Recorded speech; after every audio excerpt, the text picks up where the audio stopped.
पति ने पत्नी से कहा, जल्दी करो, मेरे पास टाइम नहीं है, कहकर कमरे से बाहर निकल गया। तभी बाहर लॉन में बैठी माँ पर उसकी नज़र पड़ी।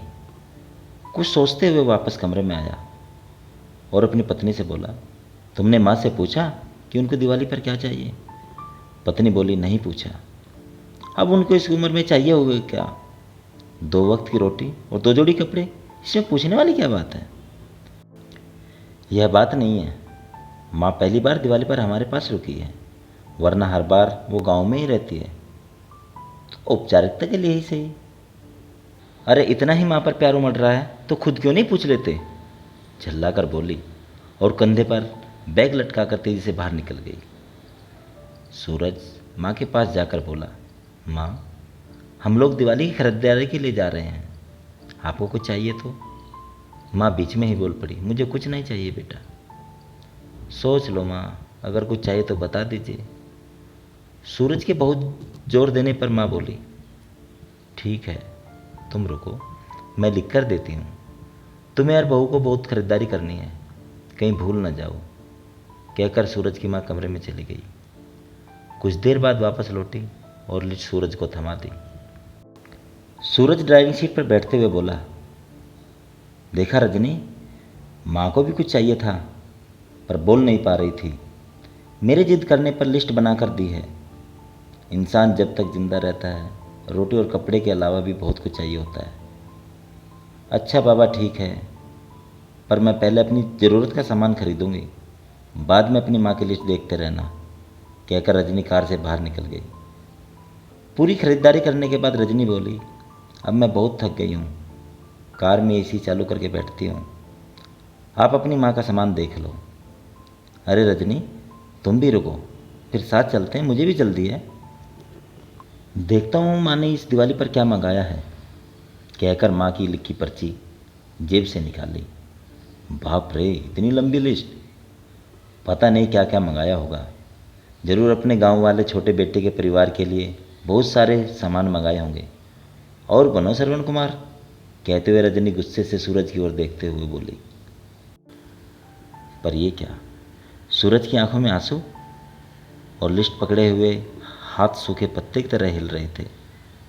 पूरा शरीर कांप रहा था। रजनी बहुत घबरा गई। क्या हुआ? ऐसा क्या मांग ले तुम्हारी माँ ने? कहकर सूरज के हाथ से पर्ची झपट ली। हैरान थी रजनी भी, इतनी बड़ी पर्ची में बस चंद शब्द ही लिखे थे।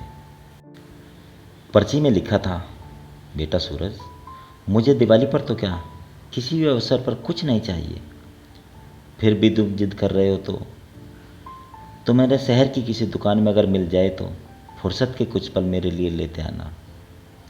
ढलती हुई सांझ हूँ अब मैं सूरज, मुझे गहराते अंधेरे से डर लगने लगा है, बहुत डर लगता है पल पल मेरी तरफ बढ़ रही मौत को देखकर। जानती हूँ टाला नहीं जा सकता, सत्य है, पर अकेलेपन से बहुत घबराहट होती है सूरज।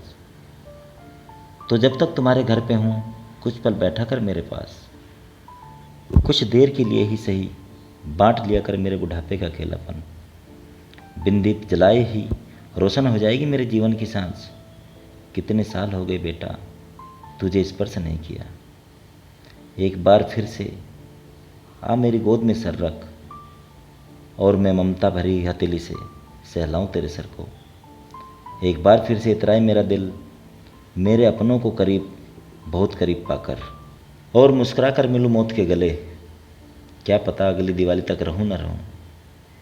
पर्ची की आखिरी लाइन पढ़ते पढ़ते रजनी फपक फपक कर रो पड़ी। ऐसी होती है माँ। दोस्तों, अपने घर के उन विशाल हृदय वाले लोगों को जिनको आप बूढ़े और बुढ़िया की श्रेणी में रखते हैं, वे आपके जीवन के कल्पतरु हैं। उनको आदर सम्मान और देखभाल करें।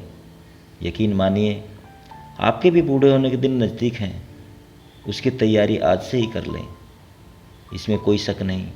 आपके अच्छे बुरे देर सवेर आप ही के पास लौट कर आने हैं। आज के लिए बस इतना ही दोस्तों, फिर मिलेंगे किसी और वीडियो के साथ। अपना और अपनों का बहुत ख्याल रखिएगा, खुश रहिए, मुस्कुराते रहिए। अगर मेरी वीडियो पसंद आई हो तो लाइक, कमेंट, शेयर, सब्सक्राइब करें और घंटी बजाना ना भूलें। नमस्कार।